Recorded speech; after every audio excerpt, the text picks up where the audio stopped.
ሰላም በዓለም ዙሪያ ሆናችሁ ይህንን ቪዲዮ ያያችሁና እየተከታተላችሁ ያላችሁ ወደ የእግዚአብሔር ልጆች ከእግዚአብሔር ከአባታችን እንዲሁም ከጌታችን ከኢየሱስ ክርስቶስ ባላችሁበት ስፍራ ሁሉ ጸጋና ሰላም ይብዛላችሁ። እኔ ደህና ነኝ።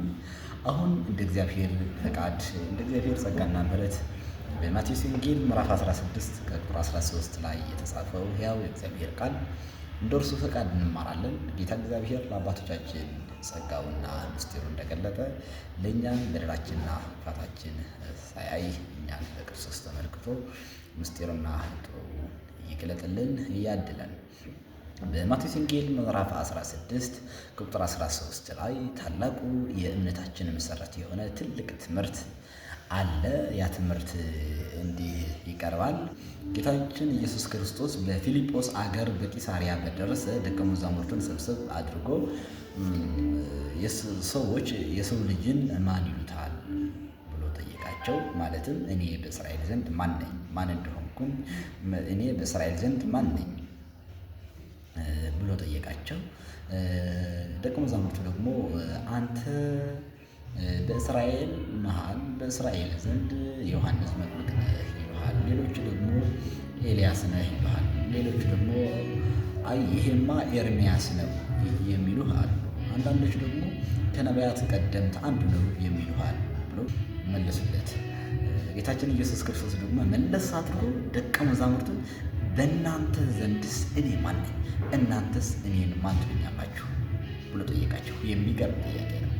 አብዛኞቻችን እኛ ስለ ሰዎች ስንናገር በጣም ፈጣኖች ነን፣ ብዙዎች ነን፣ እንቸኩላለንም።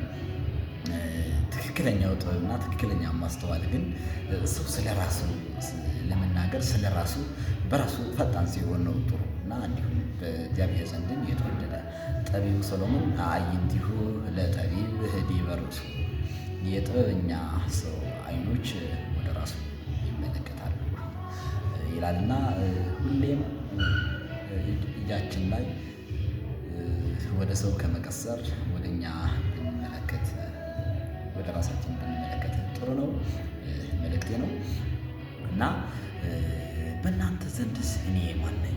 እናንተስ ማን ትሉኛላችሁ ብሎ ስንጠይቃቸው ጴጥሮስ ተነስቶ አንተ ውእቱ ክርስቶስ ወልደ እግዚአብሔር ሕያው፣ አንተ የሕያው እግዚአብሔር ልጅ ክርስቶስ ነህ ብሎ መለሰለት። ጌታ ኢየሱስ ክርስቶስም ስምዖን ወልደ ዮና በሰማይ ያለው አባት እንጂ ሥጋና ደም አልገለጠልህምና አንተ ብፁዕ ነህ። ቤተ ክርስቲያኔም አንተ ዓለት ነህ፣ በዚች ዓለትም ቤተ ክርስቲያኔን አነጻታለሁ ብሎ መለሰለት። ቤተ ክርስቲያን እዚች ዓለት ቤተ ክርስቲያን ተብሎ የተጠቀሰች ቤተ ክርስቲያን በመባል የተጠቀሰች እኛ የክርስቶስ አማኞች ጌታችን ኢየሱስ ክርስቶስ ሕያው የእግዚአብሔር ልጅ ነህ ብለው በልባቸው ያመኑ በአፋቸው የመሰከሩት ሁሉ በአፋቸው የሚመሰክሩት ሁሉ እኒህ ቤተ ክርስቲያን ተብለው ይጠራሉ። ቤተ ክርስቲያን በግሪክ ቋንቋ አክሌሲያ ይላታል። ትርጉም ደግሞ የክርስቶስ ማደሪያ፣ የእግዚአብሔር ማደሪያ ማለት ነው እና ቤተ ክርስቲያኔ በዚች ዓለት አነጻታለሁ ብሎ የሆነ ትምህርት ድንቅ የሆነ መልስ ድንቅ የሆነ ንግግር ተናገረው። እዚች ቤተ ክርስቲያን የተባልነው እኛ አማኞች እኛ ክርስቶስን የምንከተል ከሆነ ሁላችን ክርስቶስ ኢየሱስ እንከተላለን። አምላካችን ነው፣ መድኃኒታችን ነው፣ ቤዛችን ነው፣ ንጉሳችን ነው፣ አዳኛችን ነው ብለን የምናምን ውድ የእግዚአብሔር ልጆች ሆይ ኢየሱስ ክርስቶስ የሕያው እግዚአብሔር ልጅ መሆኑን ማመን ይጠበቅብናል ማለት ነው። ስለሆነም የእኛ የሃይማኖታችን መሰረት ክርስቶስ የሕያው እግዚአብሔር ልጅ ነው የምትለዋን ታላቋን ቃል ነችና እባካችሁ በዓለም ዙሪያ ያላችሁ የእግዚአብሔር ልጆች ሆይ ይህችን ቃል ያወቃችኋት ጥሩ፣ ለሌሎች ያላወቁት ታስተላልፉ ዘንድ በእግዚአብሔር ስም ጠይቃቸዋለሁኝ እና የእኛ ሃይማኖት ኦርቶዶክስ ተዋሕዶ ክርስትና ምን ብላ ታስተምራለች የሚል ጥያቄ ቢመጣብን ክርስቶስ የሕያው እግዚአብሔር ልጅ፣ ክርስቶስ የሕያው እግዚአብሔር ልጅ፣ ክርስትና ማለት ይሄ ነው። በቃ ቤተ ክርስቲያኔ በዚች ዓለት አነጻታለሁ ማለት በዚች ክርስቶስ የሕያው እግዚአብሔር ልጅ ነህ በምትል የጴጥሮስ ምስክርነት ማለት ነው እና በጣም ሃይማኖታችን እጥር ብላ የተጻፈች እጥር ብላ የተገለጸች በዚች በማቴዎስ ወንጌል ምዕራፍ 16 ነው። ለዚች ቃል የሚደግፍ የሚመሳሰል ደግሞ በወንጌላትም በመልእክታት ብዙ ጊዜ ተጠቅሰዋል። በዮሐንስ መልእክት አንደኛ ምዕራፍ 5 ቁጥር 14 ይመስለኛል፣ ይቅርታ ካልተሳሳትኩኝ፣ ክርስቶስ የሕያው እግዚአብሔር ልጅ መሆኑ የሚያምኑት ሁሉ ክርስቶስ የሕያው እግዚአብሔር ልጅ መሆኑ የምታምኑት ለእናንተ የዘላለም ሕይወት እንዳላችሁ ታውቁ ዘንድ ይህንን እጽፋለሁኝ ብሎ ቅዱስ ዮሐንስ ለኤፌሶን ሰዎች፣ ለኤስያ ሰዎች መልእክቱን ያስተላልፋል። ቅዱስ ጳውሎስን በኤፌሶን መልእክት ምዕራፍ 3 አንዲት ሃይማኖት ያላት ይህች መሆኑን ተናግረዋል።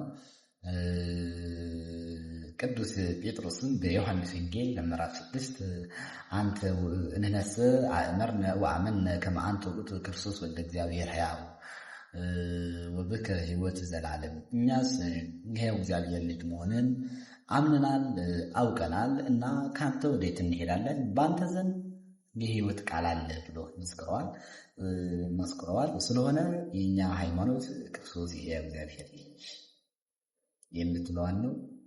ይችን ቃል ይችን የጴጥሮስ አብን የገለጠለት የጴጥሮስ ንግግር ሁላችሁ ትይዟት ዘንድ ሁላችሁ ትመሰክሯት ዘንድ በእግዚአብሔር ስም እጠይቃችኋለሁ።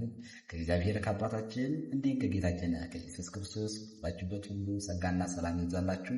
የአባቶቻችን በረከት በአባቶቻችን የወረደ የእግዚአብሔር ጸጋ በእኛ ይውረድብን። ሰላም